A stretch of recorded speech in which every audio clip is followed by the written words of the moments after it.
I work with a lot of real estate agents, and so I've got my finger on the pulse at all times. And I can tell you right now, the real estate community, the realtor community is full of two primary emotions: anger and fear.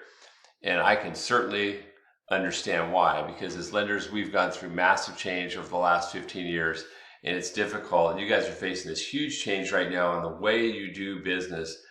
And so I want to help you. Last week I did a video to show you how easy it is to fix buyer paid commissions when you're putting at least 8% down or more. This one is the challenge. I'm going to give you just an example just to start getting your creative juices flowing, to realize there's hope, there's ways to do this, and I'm going to show you how to possibly structure a loan so that the buyer commissions can be paid. So let's start. And this is on a first-time home buyer, because that's really where the challenge is at. Somebody has a larger down payment, you can just tweak the loan amount. You can tweak the price, tweak the loan amount, you've got options. But we have a huge segment of first-time home buyer. You have to have, as part of your business strategy, first-time home buyers. It's a huge demographic, a huge opportunity, but they have one big challenge, which is they don't have enough money anyway. So this is how we solve for that. So let's take a look at what we did here. So same as last video, I'm doing an FHA loan assumption on this one. So what I said is, okay, $400,000 purchase price. One easy thing is just add it to the price. The payments are around $37.41. The cash to close $32,285. Okay, but then we say, what happens if it doesn't appraise? So let's say the list price is $400. We try to buy it for $412, and the appraisal comes back at $400. Well, if we do nothing at all, the payment goes down a little bit, which is nice, but the cash to close jumps up by the $12,000 of the commission. So this is really where the dilemma comes in, right here on your cash to close. So a couple options. Number one, it could be rolled into the loan. And rolling it into the loan, we would increase the rate. We would not charge discount points. We would try to give lender credits. We would try to remove, as a lender, pay for or remove as many fees as we can. You can see that increases the payment, but it lowers the cash to close down to $38,000. So it's sort of an in-between. So at least it's doable.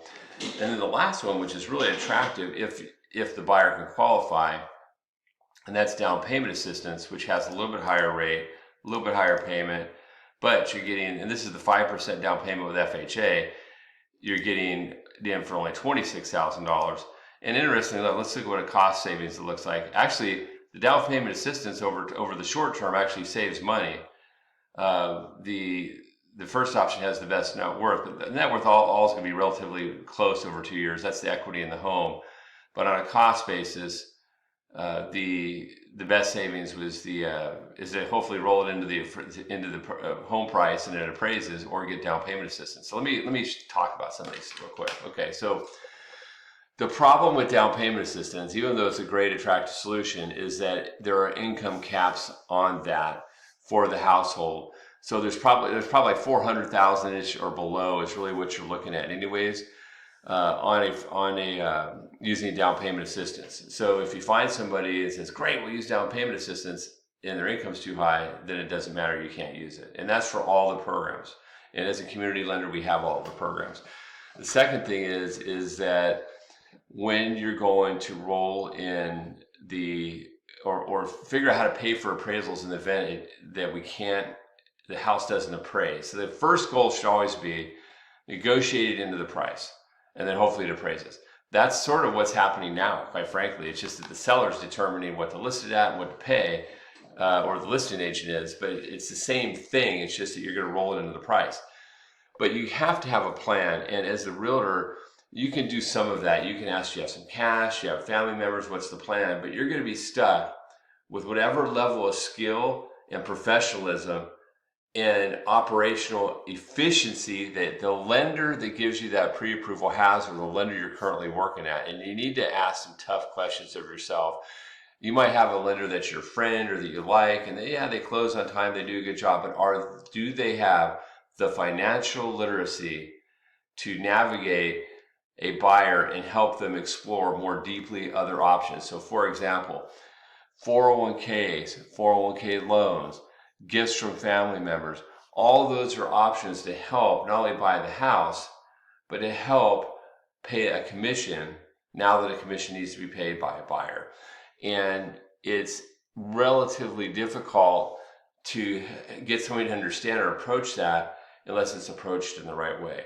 And the way I do it is through a comprehensive mortgage plan. I had to pause that video to make a phone call come in, and my ringer was on. So here's the bottom line is this. To sum it up, there are solutions, and you need to be working with a lending partner that knows how to implement them and can sell them and present them in a manner to your buyers where they get buy-in, where they have legitimate options, and financial planning and mortgage planning is where that comes in. It's what I do. I can build great mortgage plans for your clients. So hope you found this helpful. Please feel comfortable reaching out if you'd like to connect. Hope you have a great day.